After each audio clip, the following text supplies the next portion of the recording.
Anybody from the public wishing to speak to an item not on the agenda? If so, please come forward at this time. We would ask that you have a card filled out and then you give us your name. Hi, my name is Mark Bunker, and the Tampa Bay Times recently wrote about a secret meeting between Scientology's leader David Miscavige and City Manager Bill Horn, Assistant City Manager Michael Delk, and City Attorney Pam Aiken to reestablish communications with Miscavige after he had cut off ties for 2 years with the city.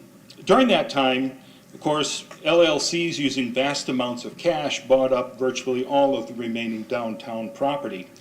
Miscavige asked for the talks, but the city felt that this was not the time for difficult questions like, who owns those properties, and what do you plan to do with them?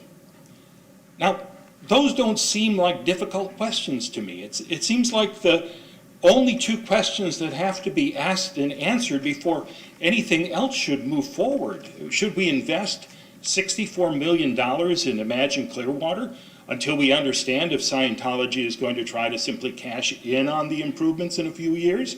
Or do they just plan to derail its success and by keeping the buildings boarded up or turning it into more of their campus?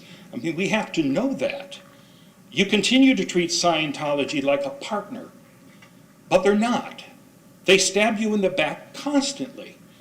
They've lost out on a piece of land that they wanted for a pool, and they went to war, viciously attacking the head of the aquarium who sold the land to the city for the park instead of to them.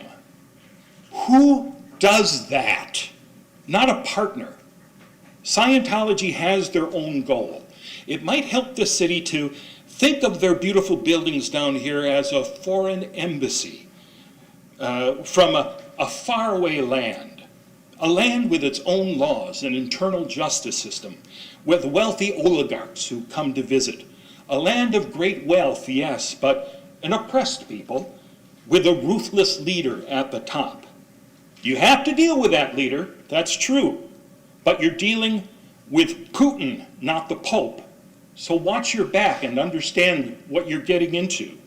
Scientology has sucked the money and the life out of downtown for decades, leaving us to subsidize their activities. If they plan to keep these properties off the tax roll, we need to know. And I'm sorry that the Tampa Bay Times asks these pesky questions, but somebody has to be finding out what's going on and why. We deserve transparency. Thank you.